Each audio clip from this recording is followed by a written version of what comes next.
Now, sometimes they would carry 3 inner tubes at a time. More inner tubes meant less trips back up to the surface. 3 inner tubes of concrete equated to around 150 pounds around somebody's neck. And those 3 inner tubes of concrete was also enough to only lay down 1 step. So imagine all of the trips they were taking back and forth to the surface and into the cave to lay down the paths and stairs. So I always like to give the CCC boys a quick little thank you shout out, because otherwise we would be crawling and walking through the cave. So thank you to them. We're going to jump forward another 30 years to the 1960s. In the 1960s was the next time that there was major exploration being done inside of Wind Cave after the 1890s. There was a woman named Jan Kahn. She came here to Wind Cave and she actually discovered a passageway that we now call the spillway. Now the spillway led other researchers down to what we call the lakes.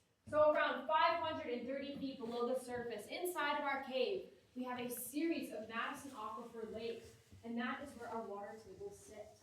I mentioned earlier, there's nothing living in the cave except for me and all of you. I lied about that. There are living microorganisms inside of these lakes 530 feet down, and researchers are still trying to figure out how they got there, what they are, how they are surviving. NASA has even assisted in some of this research because NASA believes that they could figure out what's making them stay alive. They'll be able to discover if there's life on other planets or not. Now, not only are we still doing a lot of extensive research on these lakes, on the microorganisms, we are also doing a lot of exploration here inside of our cave as well, in terms of the rooms, the passageways, and how much is really left of Wind Cave. Right now, we sit at 168 explored miles, and that isn't only 1 square mile. So only around 5 to 10% of our cave system has actually been explored right now. I always get asked, if there is an end to Wind Cave, are we ever going to find the end to Wind Cave? The honest answer for me is I have no clue. We will definitely not be finding the end in any of our lifetimes here, but maybe within the next couple hundred years, as we continue exploration, as LiDAR technology continues to advance and improve, we'll be able to have some more assistance when we come and explore.